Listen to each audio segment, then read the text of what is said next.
Thank you, Mr. Chairman, and thank you, Madam Ranking Member, and thank you to all of our witnesses. I've enjoyed listening to your testimony. I really appreciate this discussion about compensating young athletes for their performance, especially as a mom of a 16-year-old basketball player and a pediatrician who's taken care of a lot of the athletes that play for you. I also want to make sure that these athletes continue to grow and thrive, and so I just want to really drive home the point that athletes need to have universities to play for. The United States is the gold standard in scientific research for a reason. It has always been a bipartisan priority for us in this committee and in the Congress to fund the National Institutes of Health in order to support brilliant scientists and researchers across the country who are doing cutting-edge research, who live and work in both Democratic and Republican districts. This research benefits the entire world, and our nation takes such pride in their accomplishments. I'm a pediatrician, as I mentioned it, and I've seen firsthand the kids who I've taken care of who have cancer. And most children, people don't know this, most children who are being treated for cancer are participating in clinical trials that are funded by the National Institutes of Health.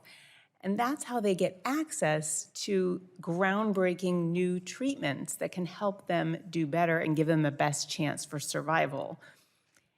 And when this administration takes away NIH funding, we're putting those kids' lives at risk. In Washington State, we are blessed with amazing research institutions. University of Washington, Washington State University, we have Fred Hutchinson Cancer Center, and we have Seattle Children's Hospital. Fred Hutchinson, that researches cancer cures, would lose an estimated $125 million annually if the Trump administration's 15% indirect cost caps go into effect. And this phrase, indirect cost, is so misleading. The reality is that indirect funding just means anything other than funding for the scientists' salaries, the materials, and the equipment that are specific for that study. So if you have shared equipment like labs or infusion centers, an MRI machine, refrigerators, computers, grant writers, all of that is considered indirect. And so it is really indispensable for the research that your universities do.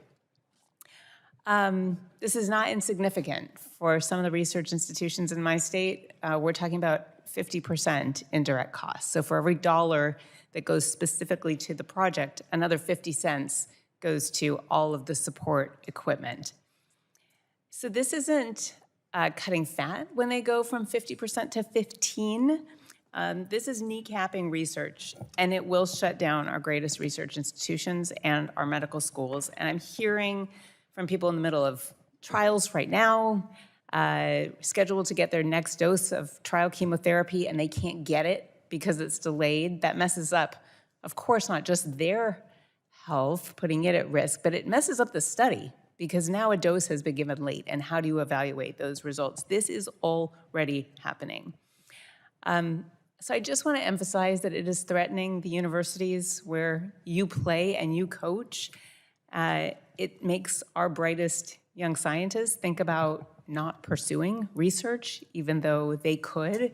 And it makes our bright young scientist athletes reconsider whether they want to go into sports medicine research or sports medicine. So I have no specific questions for all of you. I do have gratitude to all of you. And I just want to ask that as we consider these programs to benefit our student athletes, that we also consider the well-being of the universities that they play for, and restoring that National Institutes of Health funding keeps our universities strong and keeps us all at the cutting edge. Thank you, and I yield back.